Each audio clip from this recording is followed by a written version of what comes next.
The worst darts of my life continue. They don't feel good, my grip is off, my follow through is off, my confidence is low, and nothing feels right.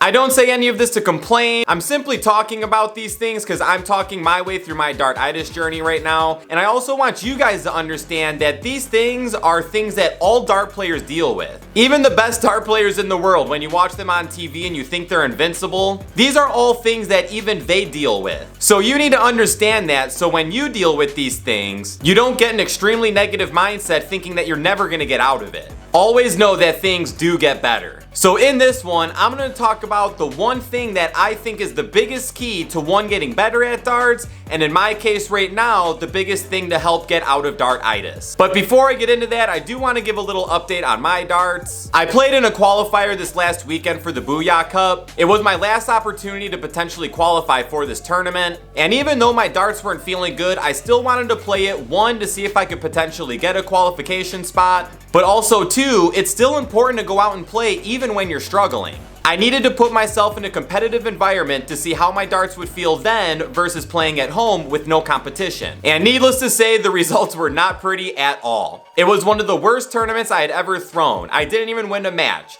I lost my first match that put me in the loser side, and then I lost my first match in the losers bracket. All the darts weren't bad, but none of the darts felt good. Even when I was getting good shots, it didn't really feel right, and a lot of times when I was missing, I could feel how bad I was missing.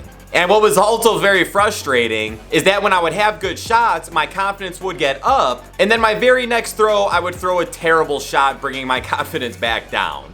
Now, I would never take away the credit from my opponent. Both of my opponents shot great, and they deserved the win, but my darts were off both of my matches. I was happy though, because I was able to win all of my 501 matches. It was the cricket matches that really killed me. When it came to 501, knowing that all I had to do was count down and hit my double, I had a lot more confidence than going into the cricket matches, knowing I was going to get into a back and forth match. When I would get a good lead, I couldn't hold on. My stamina was my biggest killer. Like I said before, every time I would get a good shot and think that I would be able to take advantage of the game, that's when I would end up throwing the shot that was so bad that would let my opponent take over and then eventually win. But at the end of the day, after this tournament, I don't necessarily feel better and I don't feel worse. I basically feel the same way I was feeling before I went. And now I have a tournament coming up this weekend down in Missouri that's going to be steel tip, so I'm really curious to see where my darts are going to be there. So that was a quick little update on my darts. I've been throwing here or there the last few days, and I surprisingly have been throwing much better these last couple days than I have the last month or so, but the darts still don't feel comfortable. It's so important to feel comfortable because that's what's going to boost my confidence, which will ultimately lead to me throwing better darts. When I'm not feeling comfortable, even though I'm hitting my target better, it doesn't do much for my confidence because I feel like I'm just getting lucky. So I'm hoping this weekend I can hit my target better, but ultimately just feel more comfortable when I'm throwing. So let's get into this one big key I wanted to talk about, and this is what I'm struggling with right now. And I know a lot of players out there struggle with this because I get comments all the time where people ask me how good they should be based on how long they've been playing. And this is the worst way to really think about your progress. I know so many dart players who have been playing less than 1 or 2 years that throw phenomenal darts. And I also know players that have been playing over 5 years that are still progressively getting better. Darts, although looks really easy, it's not one of those sports that you can just pick up and get really good really fast for the most part. Yes, there are exceptions to the rule, but that doesn't change the rule that it's going to take a lot of time to get really good at darts. Which brings me to my one big key here, and that is, drumroll please,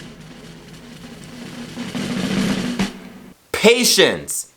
Patience is the #1 key that you need to understand to get better at darts. You need to understand that you're not going to get better overnight. Everyone gets better at different rates. Don't think that just because some of your friends get good really quick that you will too. You need to take your time, put in your work on the practice board, go out, throw tournaments, and with time and patience, that is how you're going to get better. And if you completely ignore this, it's ultimately going to hurt your darts. If you start thinking that you're not getting good fast enough, or that you feel that you deserve to be better, it's going to do nothing but hurt your game. Because having that kind of mindset is a negative mindset, and that's going to bring your darts down. Just keep putting your time on the practice board, and your progress will increase. And I know this is much easier said than done, but it's just something that you have to understand and deal with.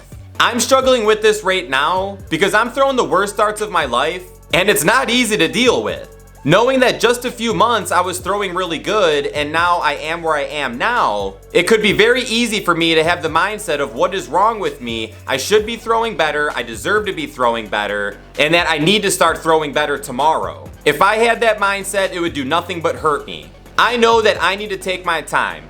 Getting out of this dartitis slump right now, it could take me a week, it could take me a month, and I sure hope not, but it could take me up to 6 months to a year. Now, I don't plan on that being the case because I do put in a lot of work to make sure that that doesn't happen. But the thing is that you have to understand is that you just never know and you have to stick with it. So whenever you're having that negative mindset, thinking that you're not getting better or that your dartitis is getting worse, just remember that all dart players deal with this and all dart players understand that it takes time to get out of this slump. In a perfect world, we would always throw our best darts and we would never have a slump. But that's one of the greatest things about darts, is that it's such a mental game, and problems like these is what leads to players winning matches and losing matches. It's not the talent, it's the mindset. So keep your mindset positive, guys, and remember that it's gonna take time to get better and get out of your dartitis. Thank you so much for watching, guys. Make sure you drop the video a thumbs up, and if you're new, make sure you hit that subscribe button before you go. Some videos should have popped up over here. Click one, click them both. Make sure you check out BullshotDarts.com. We are launching the first Bullshot apparel drop this Friday. I cannot wait to get that released to you guys.